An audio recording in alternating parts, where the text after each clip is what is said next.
Halo teman-teman, selamat datang di Ekonomika Industri 1.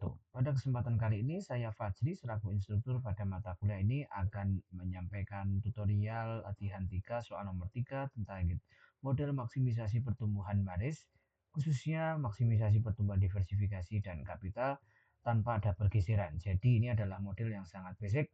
Anda diminta untuk menentukan besaran P pada kondisi keseimbangan dinamis perusahaan, kemudian nilai maksimum dari pertumbuhan permintaan growth of demand, dan gambarkan diagram fasenya, tentukan stabilitas titik keseimbangannya kira-kira seperti apa. Oke, jadi soal ini mungkin relatif lebih mudah, Anda bisa menyimak dan menyelesaikannya satu demi satu hingga Anda bisa memahami evaluasi framework yang disusun oleh Maris gitu ya. Nah baik, pertama-tama untuk soal nomor 1 kita selesaikan dulu ya teman-teman ya. Jadi nomor 1 ini kita punya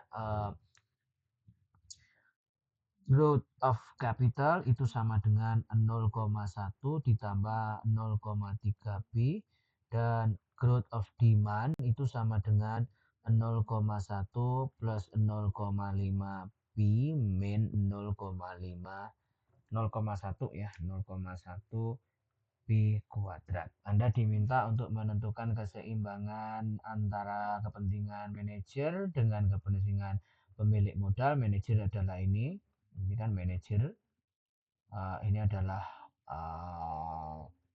own shareholder gitu ya. Oke, sekarang kita bisa substitusikan 0,1 plus 0,3 B sama dengan 0,1 plus 0,5 B min 0,1 B kuadrat gitu ya. Berarti di sini kita bisa hapus ini angka, coret maksudnya ya.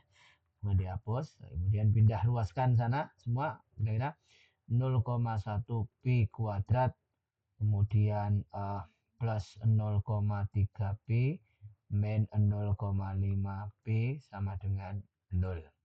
Sekarang kita punya 0,1 B kuadrat plus min ya, min 0,2 B itu sama dengan 0.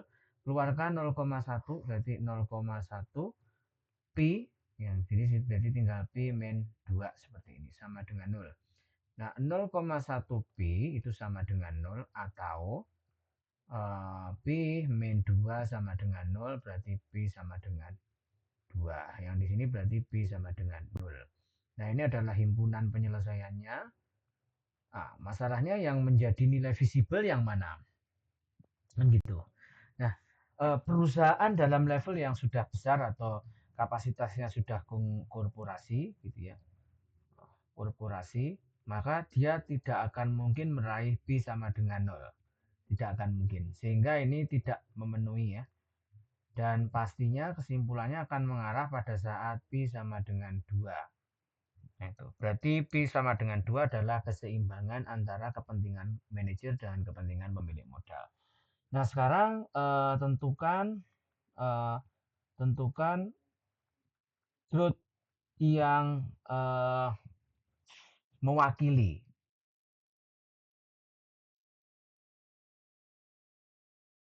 kedua pihak. Nah, berarti kita substitusikan P sama dengan 2 ke dalam terserah yang mana dulu. Saya masukkan ke growth of capital ya, berarti 0,1 plus 0,3 P. Berarti growth itu sama dengan 0,1 plus 0,3, P-nya adalah 2. Berarti growth-nya sama dengan 0,1 plus 0,6 atau growth sama dengan 0,7. Seperti ini. Berarti titik keseimbangannya ada di keseimbangannya, equilibriumnya ada di P, G, yaitu E-nya ada di 2,0,7 seperti ini gitu ya. Oke, ini untuk soal pertama. Sekarang Anda diminta untuk menentukan nilai maksimum dari pertumbuhan permintaan growth of demand gitu ya. Jadi berarti ini pertemuan antara garis lurus dengan kuadratiknya ada di titik ini ya. Nanti kita gambarkan. Apakah titik ini ada di sebelum atau di setelahnya? Ini yang menjadi pertanyaan buat kita semua. Sekarang soal nomor 2 itu tentukan nilai maksimum. Berarti maksimum dari growth of capital itu berapa? Oke.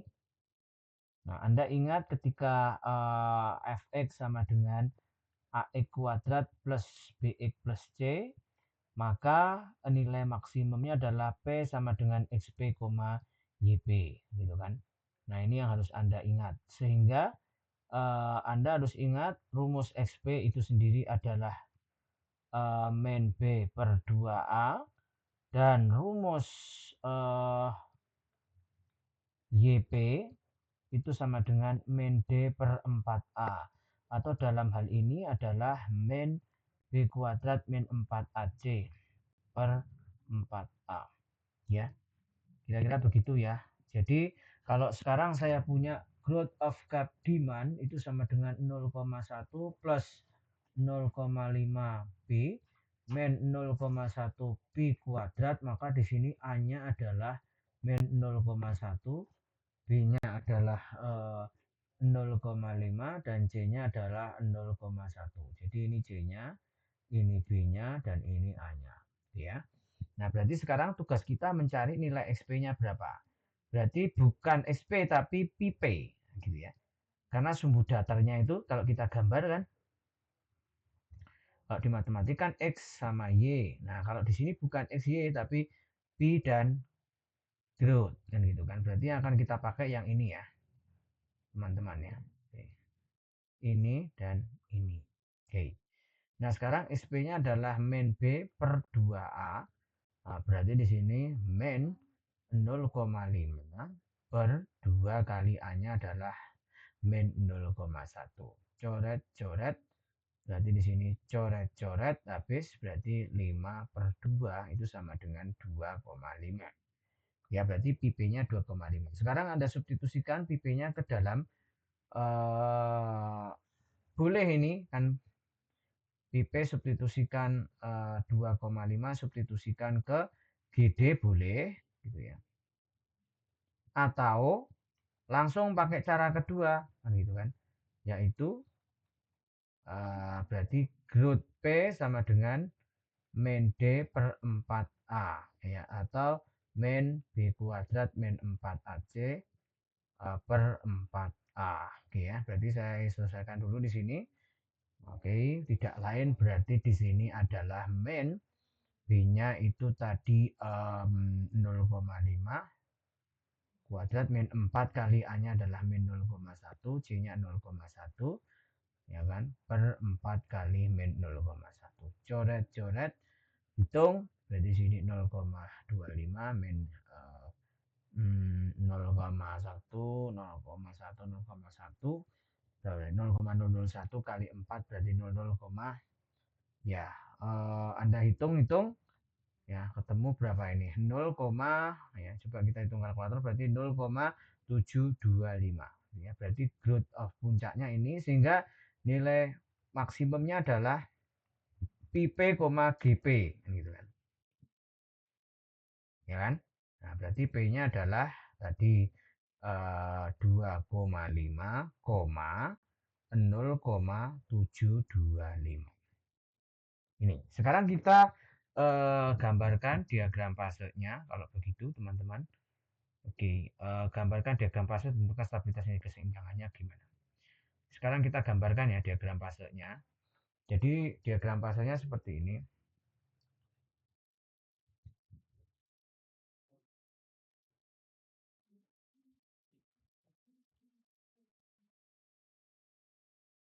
Seperti ini. Nah, ini. Nah, tadi dimulai dari titik 0 ya. Growth of demand, gitu ya. Nilai maksimumnya itu sebetulnya ada di sini. 2,5, dan pasangan nilai maksimumnya tidak lain adalah 0,725, ya. Ada di sini. Nah, tapi equilibrium sebelumnya itu ada di sini ternyata. Pakai warna lain aja ya. Warna lain ini. Oh, ini ada di sini. Nah, ini di sini.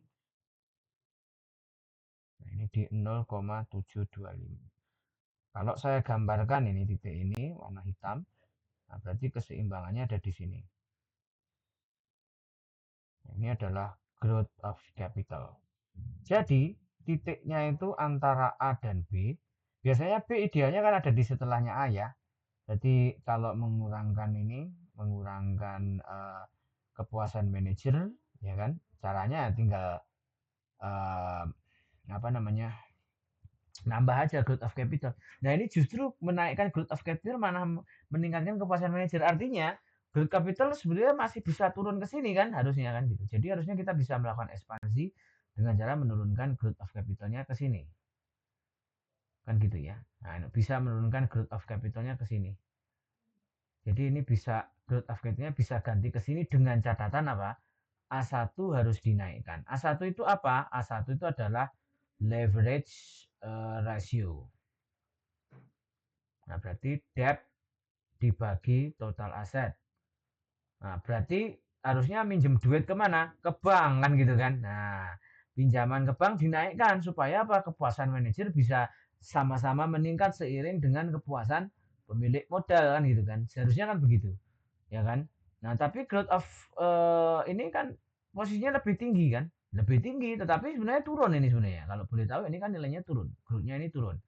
Nah, proses penurunan growth ini disebabkan oleh M-nya yang sebenarnya turun kan gitu kan. Nah, awalnya bukan M tapi apa? Tapi A1-nya yang naik gitu kan. Tapi M-nya konstan. Jadi A1 itu juga turut merubah ini bergeser kan gitu kan. Nah, ini. Sekarang kita gambarkan stabilitasnya. Jika ini kita abaikan, ini abaikan, maka kita akan fokus ke sini ya, teman-teman ya. Di titik B ini ya. Oke, sekarang kita fokus ke titik B aja. Saya gedein. Nah, seperti ini. Berarti diagram fasenya seperti apa nih, teman-teman? Ya, caranya seperti ini. Jadi kita ganti warna merah ini. Jadi diagram fasenya itu dimulai dari sini. Seperti ini.